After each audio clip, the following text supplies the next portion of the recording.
और वो कहते हैं कि अगर आप 3 महीने तक शांभवी महामुद्रा का अभ्यास करते हैं तो न्यूरॉन्स के पुनर्निर्माण की प्रक्रिया 241% तक बढ़ जाती है। आज तक किसी भी तरह की रिसर्च के इतिहास में इस तरह की बढ़ोतरी दर्ज नहीं की गई है। सिर्फ 21 मिनट के एक आसान से अभ्यास से आपके दिमाग के काम करने की क्षमता 241% बढ़ जाती है और न्यूरॉन्स का पुनर्निर्माण होता है।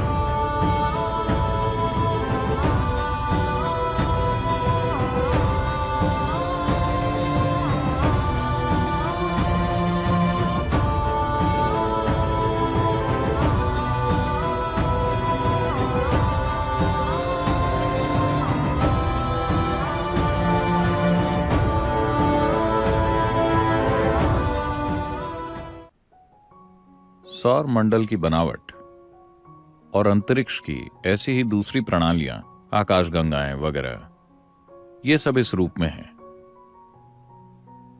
क्योंकि वो ज्यामिति की एक सटीकता तक पहुंच गई है।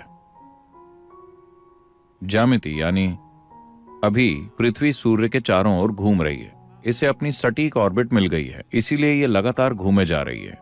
कोई इंजन इसे नहीं चला रहा। देखिए, हवाई जहाज उड़ रहा है लेकिन उसे इंजन की शक्ति के कारण धक्का मिलता है, इसे कोई धक्का नहीं मिल रहा। ये बस ज्यामिति की सटीकता तक पहुंची और ये घूमे जा रही है। जिस दिन इसने अपनी ज्यामिति की सटीकता खो दी, इसने अपनी ऑर्बिट खो दी, ये गई काम से। तो इस प्रक्रिया में इस ग्रह पर जीवन भी पनपता है।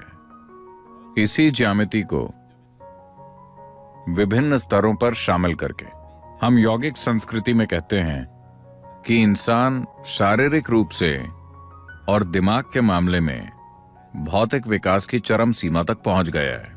यानी कि लाखों सालों के बाद ऐसा नहीं होगा कि आपके सिर से एक सींग निकल आए, जैसे कि पूंछ गायब हो गई, कुछ और गायब हो जाए। ऐसा नहीं हो सकता। हम ऐसा एक खास संदर्भ से कह रहे हैं। आज मॉडर्न न्यूरोसाइंटिस्ट्स भी ऐसी ही बातें कर रहे हैं। वो कह रहे हैं कि इंसान के दिमाग में न तो न्यूरॉन का आकार बढ़ सकता और न ही अंदर की वायरिंग बढ़ सकती है, क्योंकि भौतिक नियम इसकी अनुमति नहीं देते। लॉज ऑफ फिजिक्स इसकी इजाजत नहीं देते। मैं इसकी गहराई में नहीं जाऊंगा। इसे सरल शब्दों में कहें तो हम इसे यूं देखते हैं। आपका जन्म, इस ग्रह पर सारा जीवन सौर ऊर्जा पर चलता है ना? हाँ, ये सूर्य की ऊर्जा है जो ये सब कर रही है। साथ ही साथ चंद्रमा के गोल घूमने और चक्कर लगने का भी हमारे ऊपर प्रभाव पड़ता है। समुद्र का स्तर भी चांद की गति के साथ कम ज्यादा हो रहा है। क्योंकि हमारी माताओं के शरीर चंद्रमा की परिक्रमा के साथ तालमेल में थे, हम पैदा हुए और अभी हम यहाँ हैं। हाँ, अगर चंद्रमा की 28 दिन की परिक्रमा महिलाओं के शरीर में खुद को न दोहराती तो आप और मैं पैदा ही नहीं हुए होते।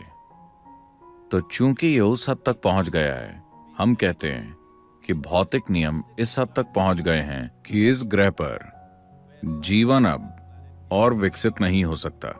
आपके पास जो कुछ भी है, आप उसका पहले से बेहतर इस्तेमाल कर सकते हैं। उसी तकनीक का इस्तेमाल करते हुए हमने पहले साधारण फोन, फिर स्मार्टफोन और फिर आईफोन बनाया। इसी तरह हम इसका बेहतर इस्तेमाल करना सीख सकते हैं। लेकिन मूलभूत भौतिक नियम इस प्राणी को और विकसित होने की इजाजत नहीं देंगे। तो क्या यह संयोग से हो गया? नहीं। विकास का सिद्धांत, आप चार्ल्स डार्विन को जानते हैं, जिन्होंने कहा कि आप बंदर थे? मैंने नहीं, उन्होंने कहा। अगर आप विकास के सिद्धांत को देखें, जिसे सिर्फ 150 साल पहले ही प्रस्तुत किया गया था, हम हजारों साल पहले ये कह चुके हैं। मतलब, क्या आप 10 अवतारों के बारे में जानते हैं? कम से कम 9 तो आप जानते होंगे जो आ चुके हैं। पहला क्या है? मत्स्य अवतार। मत्स्य अवतार का मतलब है मछली या पानी का जीवन। इस ग्रह पर जीवन की शुरुआत पानी के अंदर हुई। अगला अवतार क्या है? कूर्म अवतार, एक कछुए की तरह उभयचर, आधा पानी में और आधा जमीन पर। अगला है वराह अवतार, सुअर या जंगली सुअर। सभी स्तनधारियों में से जंगली सुअर एक ऐसा जानवर है जो अपने शरीर के साथ बहुत मजबूती से जुड़ा होता है। हम जंगल के पास रहते हैं। हम देखते हैं कि आदिवासी लड़के हिरण को एक छड़ी से मार सकते हैं। अगर आप उसे एक छड़ी से मारते हैं तो वो मर जाएगा। गली के कुत्ते हिरण का शिकार कर सकते हैं। पर जंगली सुअर को मारने की आप कोशिश करके देखिए, उसे मारना इतना आसान नहीं है। आप उसे गाड़ी से ठोक दीजिए, उसकी रीढ़ की हड्डी टूट गई, फिर भी वो चला जाएगा, वो रुकेगा नहीं, क्योंकि वो शरीर से मजबूती से जुड़ा होता है। उसका जीवन बहुत शारीरिक है। तो जीवन का अगला रूप था वराह अवतार।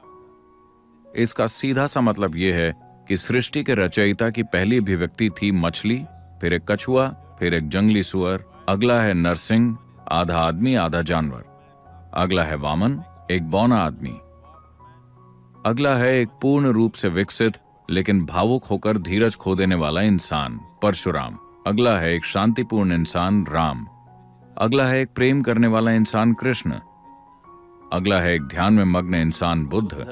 The next is supposed to be a mystical being yet to come. माना जाता है कि अगला दिव्यदर्शी होगा जो अभी तक आया नहीं है।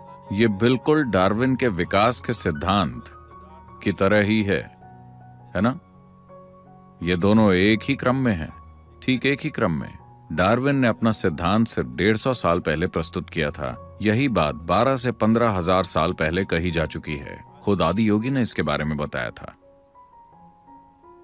तो अगर आप जीवन पर गौर करते हैं तो आप साफ साफ देख सकेंगे कि जो निर्जीव है उससे जीवन प्रकट हुआ और फिर उससे जीवन का विकास हुआ। हमने इसे हमेशा इसी तरह से देखा है। हमने हमेशा जाना है कि जीवन विकसित हुआ है।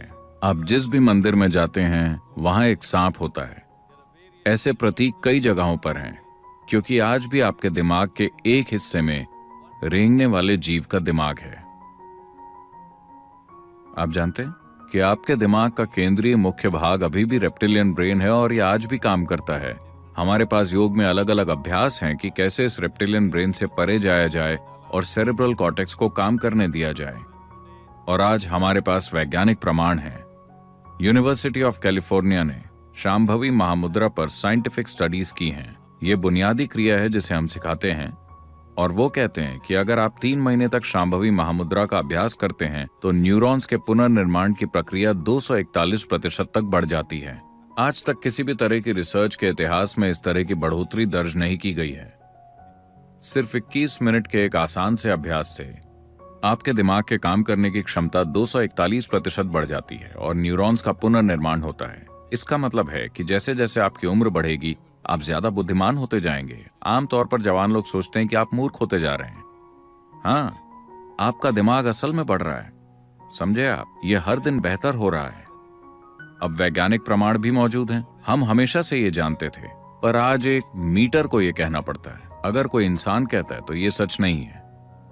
अगर कोई इंसान कहता है तो बात भरोसे के लायक नहीं है। किसी मीटर को ये कहना होगा। अब मीटर भी कह रहे हैं कि बस 21 मिनट का अभ्यास करने से आपका दिमाग असल में बढ़ रहा है। और आप मीटर पर यकीन मत कीजिए, आप बस 3 महीने तक ये अभ्यास कीजिए और देखिए, आप पाएंगे कि अचानक आपका दिमाग कितना स्पष्ट और कितना तेज हो जाएगा।